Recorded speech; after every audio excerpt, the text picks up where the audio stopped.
binisita tayo ng ating kaibigan dito guys sa bago nating bahay, no? Meron po silang ipapaabot. Hindi po ito good news, para po ito sa mga tao na makapanood sa atin, para po makapaghanda. Tsunami po ito guys, no? Meron lang po silang babala. Sana ay hindi magkatotoo ang kanilang nakikita ngayon. Nako po kaibigan. So, guys, sabi po ng ating kaibigan, pag laging papasok ang bagyo sa Pilipinas, walang tsunami na magaganap. Yun po. Yun po, tay. Totoo yan? Ay, maganda yan. Ha? Ay, nako. Ito po yung masama, guys, no? Walang tsunami sa Pilipinas na nakikita niya.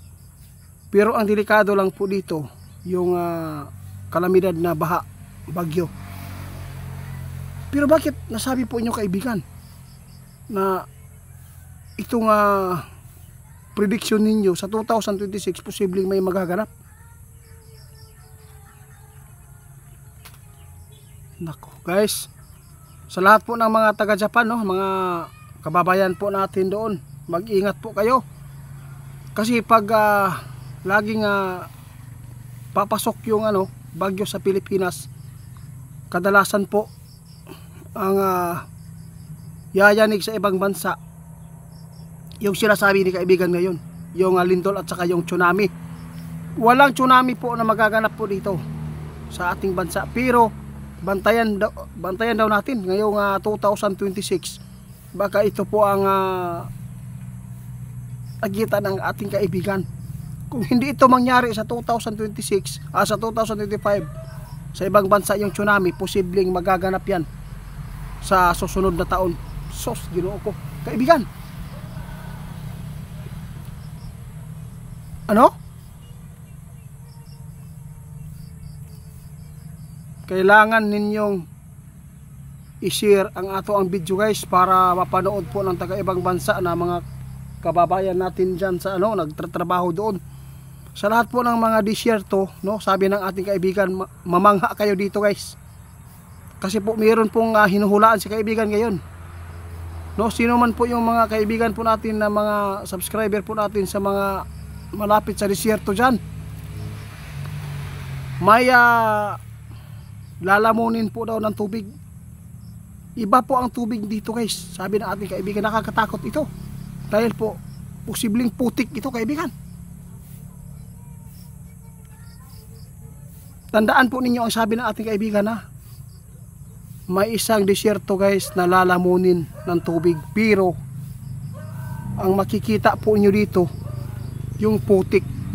Ito po yung delikado guys. Paano na lang ang tao pag tinamaan po ng putik o baha?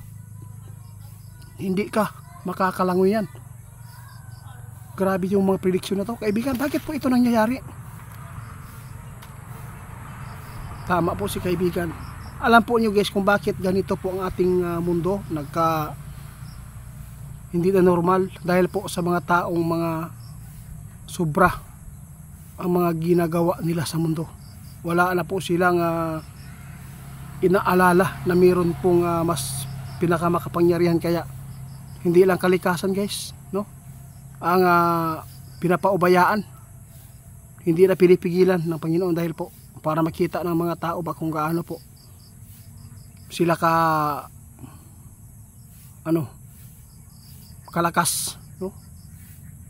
Tapos yung tao, kung ano man po ang lakas po nila ngayon na natatanggap sa kanila, kahit gaano pa yan karaming pira, kahit ano pang sasakyan nila, kahit hindi pa matatablan niya ng bala, wala pa rin kawala yan pagdating ng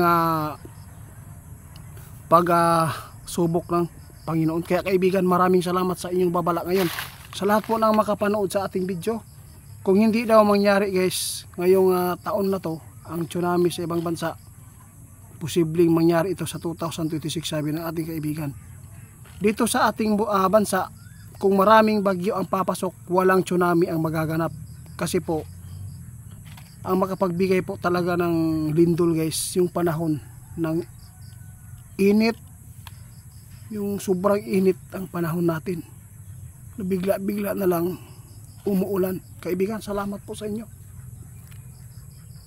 Ang nakakatakot po dito guys, yung hinulaan ni kaibigan na, tandaan nyo yan ha, may disyerto daw na lalamunin ng tubig. Wala namang disyerto sa atin, di ba? Sa ibang bansa yan, Saudi, iwan ko lang kung saan, Dubai, yun.